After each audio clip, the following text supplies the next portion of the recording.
CEO of J&F Enterprises. Let's greet him with a hearty hand clap.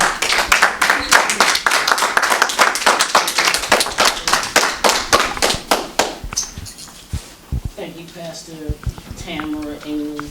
I want to thank everybody first and foremost for coming out this evening. Everybody get enough to eat? Yeah, that's good. Was it food good? Very good. Okay, say yes anyway. A couple of months ago, I came together with two other brothers that were introduced to me through a mutual friend of ours. And in the conversation that I had with them and coming to get to know them, I found some commonalities between the three of us.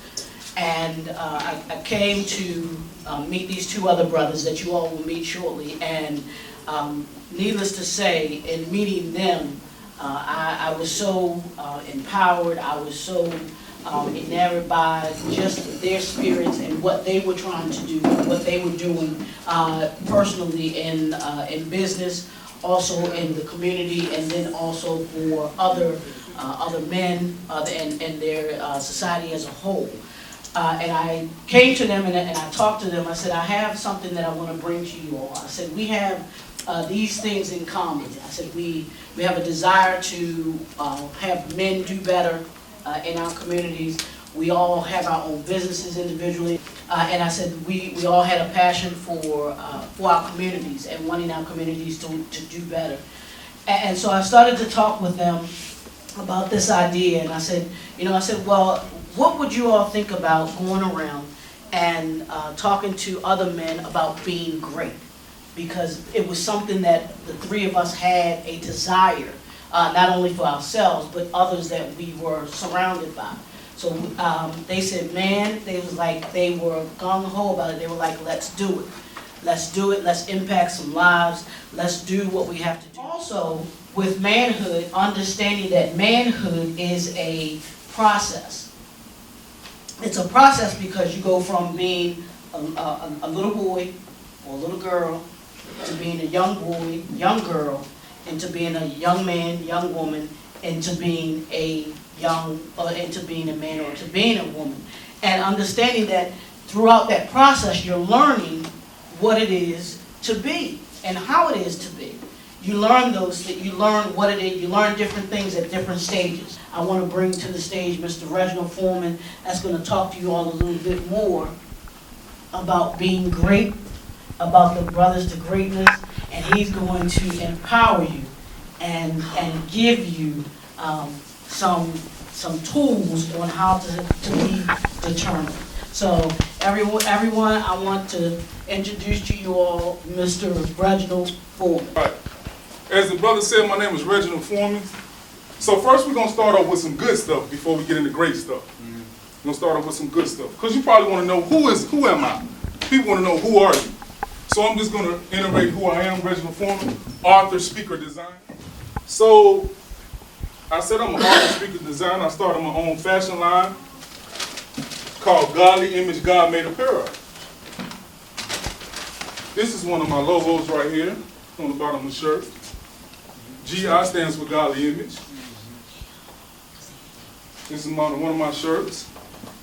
And what this shirt did for me was got me a fashion magazine deal. This is me in the magazine.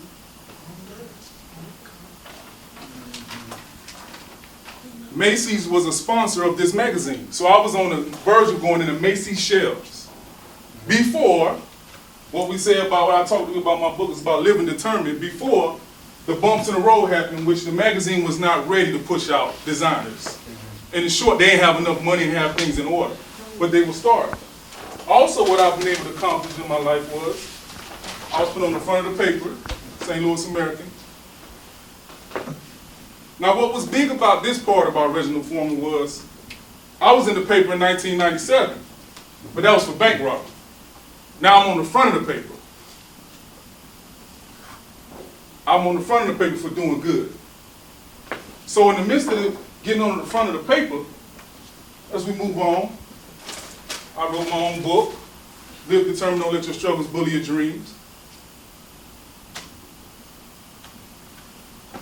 Born in Chicago, Illinois, in gang territory in the 80s. I got chased home every day. I might as well be a track star. I used to run every day. I used to get bullied a lot coming up in Chicago projects. When I grew up, if you had your hat turned this way, you was getting whooped. If you had on the wrong color, you was getting beat up. When I came up in Chicago. Then we can tell you about entrepreneurship, we can tell you about black men, but if you don't get the vision that you belong to be successful, if you don't get the vision that you're important, we can talk to you all day long. If you don't get the understanding that your community matter, first you gotta matter. If you don't believe in yourself, how you gonna help your community? That's right. If you don't believe that you can be fine, it's a lot of people that don't believe they're supposed to make over minimum wage. I believe I'm supposed to be a millionaire. Mm-hmm. Why? Because that's what I'm gonna start showing you. The Bible says, Romans 12:2, renew your mind. I started reading magazines. I started reading financial books. But the mothers on drugs and prostitution. I own a business. I'm about to be on TV doing my own movie. So there's no excuse for you that you can't make it. But we can talk to you all day long until you realize that you're important and that you matter. And that's what my purpose is. So my thing is, two things I want you to say with me. It's hard, but it's not impossible. It's hard, but it's not impossible. One more time. It's hard, but it's not impossible. It's hard, but it's not impossible. You know what that is? Because so many people say it's too hard. But I know about Oprah Winfrey who was told that she was too fat, black, and ugly to be on TV. I know about Tyler Perry that was homeless for years. I know about Jim Carrey that did all the comedy. He was homeless. That's right. And they made it. I know about Reginald Foreman that tried to take his life, was beat up by gangs, mother was on prostitution. So what's your excuse? And then my main thing again, while you're doing what you're doing, in entrepreneurship, doing for your company, you're doing something for your community, or even becoming a manhood. I'm going to say this little part. I only became a man when I found God. I'm sorry. I'm not saying that you can't be a man without him, but for me, because I was gone. I was destroyed. Until God showed me I had purpose, that's when I found out responsibility. I looked in the mirror and said, I'm somebody because of God. I got God's image tattooed on my chest as I was creating God's image. So that's what became manhood for me. So that's what I wanted to tell y'all, man. Make sure that you understand that you do matter, and that the big black dude from Miami told you that you can be someone. That's my time. Yeah, great.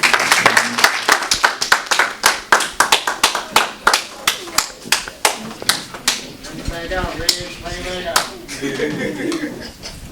Greetings, family. How are you? Give yourselves another warm round of applause again. Not going to be too long. Give Brother Reginald, Brother Leroy, and our artists another round of applause again. Let them hear it.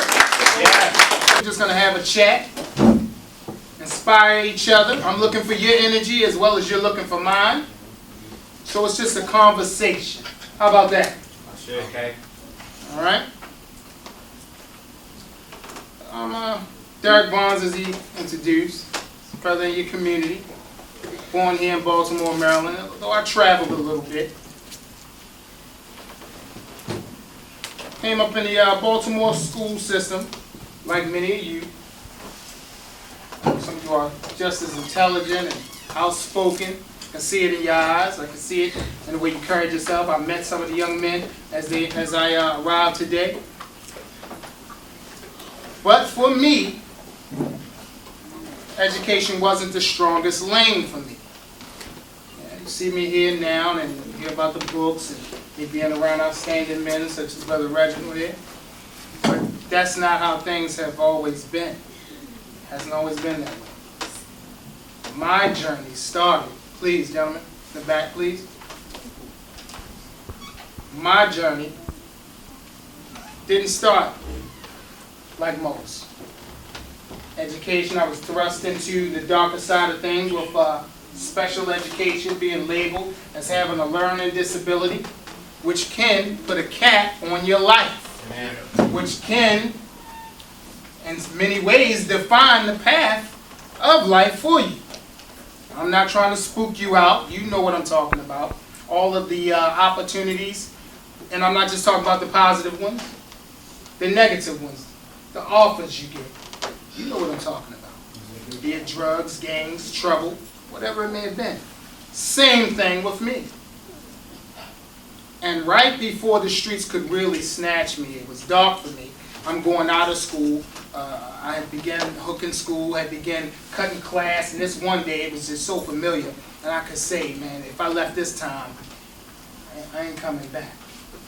My home life was pretty chaotic, and school was somewhat in my dark thinking getting in the way. And I said, man, I hit this door today and get up on Northern Parkway, I'm out of here, I'm not coming back. And I had gotten halfway down the hallway, and I heard a teacher of mine by the name of Mr. Isaac Hemphill. He stopped me. I don't know if he could see it. He came to me, he said, hey, Derek, let me rap to you just for a second, man.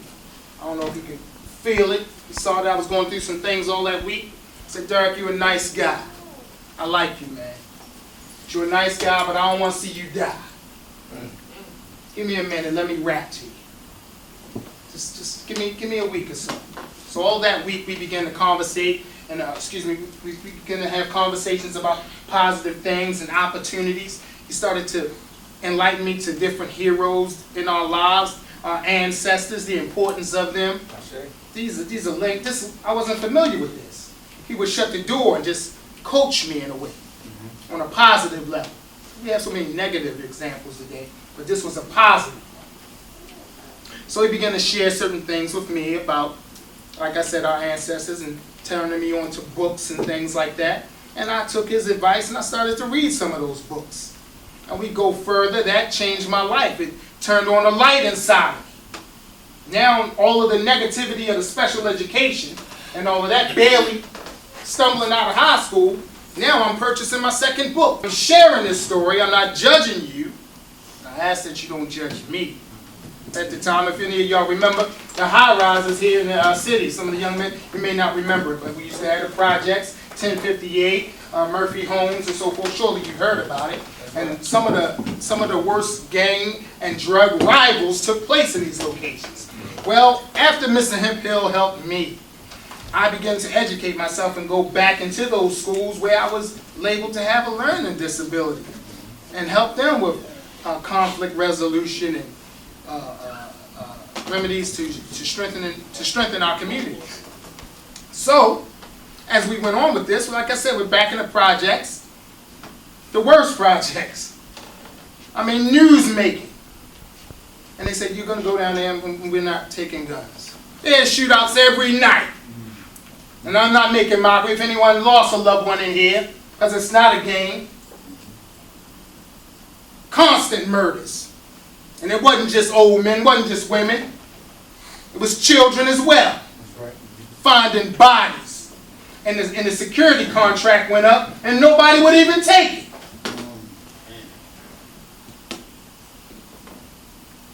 Why? Why brothers to greatness? Why? Why brothers to greatness here in Baltimore? You look at the news just like I did. 300 plus murders. That's right. 300 plus homicides in Baltimore. Why brothers to greatness? Why not be in here? Why are there empty seats with a murder rate like 300? They say the highest it's ever been in Baltimore. And it affects everybody's home. But when it's your 4th and 5th and 6th and 12th album, and you're still talking about the trap, you're still talking about flipping keys, Come on. every woman is a bee, Come on. then you're a traitor. Uh-oh. Uh-oh. Let's talk about that. Now you're a traitor. Because you will have to make a decision. I don't care how old you are in here, because they make coffins in all sizes. I wish I could come and throw flowers and spread the cheer, but it ain't like that. You know how many funerals and wakes I go to? Come on, brother. Come on. All of them don't make the news. And it's a unique situation because I've hopped off the apparatus to resuscitate some of these young men and women. And wasn't successful. I don't bring it home all the time, but you can't save everybody. Unless you sitting there pumping on the chest of a young man, riddled with bullets, and his mother all the time, you got him, can you get him, and he gone. Now it changes things. Now I have your attention. Because this is what it is. Baltimore. The likelihood of being murdered is higher than becoming a ball player. Facts. Facts. Go go ahead and cop dope or a handgun quicker than your Uber. You know where you are. Come on, brother. The senseless murders that took place across the street. I responded to some of them. And to make you uncomfortable, but damn it, I do mean to make you uncomfortable. Heart, mind, and attitude. You have to, if you're working out in the gym and you lift your weights trying to get right, you should be lifting just as much in your mind. You should be lifting some balls. What's your library look like? Does your library shine like your jewels? What's your library look like? What's your library look like? What library? I don't have no library. You should not go another week without a library. And I'm done. This is my family. Like I said, I'm Derek Bunce, my wife Keisha. This is my dad, Mr. Anthony. We started Cultural Essence as a family. As a family. I went to this man and I asked him, I said, this is what I do for a living. I'm this and that. Can I marry your daughter? I asked him, right? And he granted me the permission after several conversations. But you got to show and prove, right? That's right. And here she is. I married her. Show, baby, show. All right? But then we got together. It goes further. And we got together and we started a business, Cultural Essence. We wrote The Science of Manhood. Add to your community.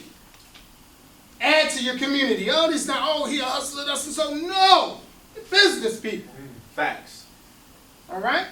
You don't have to wait for us to go walking across the screen on Empire to say, oh, they important. You don't have to. You don't have to wait. But what I'm saying is when you go back to that table, shake my hand, meet my wife, meet my dad, meet me. Even if you don't buy anything, let me meet you. Or you can buy something. You know, or you can buy something and enrich ourselves. Don't leave here without my information. Don't leave here without Brother Reginald's information. Don't leave here without these artists' information. Give Brother Leroy, please give him a round of applause. Sorry if I took too long, but again, we have products in the back. Please come see us, shake our hands. We're a family. Let's act like it.